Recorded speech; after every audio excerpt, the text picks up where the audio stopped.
పిఠాపురంలోనే Pawan Kalyan number 1 majority వస్తుందని అందరూ చెప్తా ఉంటే ఏమో అనుకున్నా. నేను ఒకటే అనుకున్నా, గెలిపిస్తే సంతోషం అనుకున్నా. సో మీరు 70,000 ఓటు పైచులకు ఇచ్చారు. నేను అడిగాను, సార్ ఇదే ఎవరో వచ్చారు నా దగ్గరికి, మీదే నెంబర్ 1 మెజారిటీ అవుతుందని అడుగుతా ఉంటే అడిగాను. మొన్న అన్నారు కదా ఇప్పుడు ఏంటి పరిస్థితి అంటే, సారీ సార్ మీది కాదు, అటంతా వైజాగ్ ఉత్తరాంధ్ర ఏ మూలకెళ్ళినా 30,000 తక్కువ, 10,000 అసలు కనీసం 10,000 తక్కువ, ఎవరికి మెజారిటీలు తక్కువ లేవు. అది కనిష్టం. ఒక్కొక్కరికి 90,000 98,000 ఏదో ఎంపీ ఎలక్షన్ లాగా వేశారు.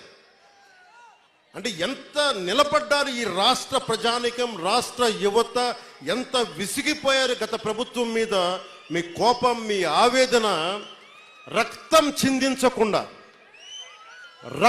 చిందించకుండా ప్రజాస్వామ్య విధానాల ద్వారా ఒక విప్లవాన్ని తీసుకొచ్చారు. ఒక అరాచక ప్రభుత్వాన్ని కింద కూలదోసి మీరు మట్టిలో కలిపేశారు.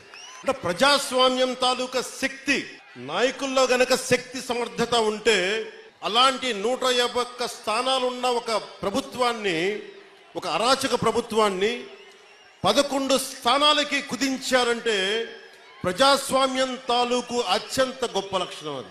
ఈ వీడియో కానీ మీకు నచ్చినట్లయితే లైక్, కామెంట్, షేర్ చేయండి. మరిన్ని అప్డేట్స్ కోసం సబ్స్క్రైబ్ చేయండి.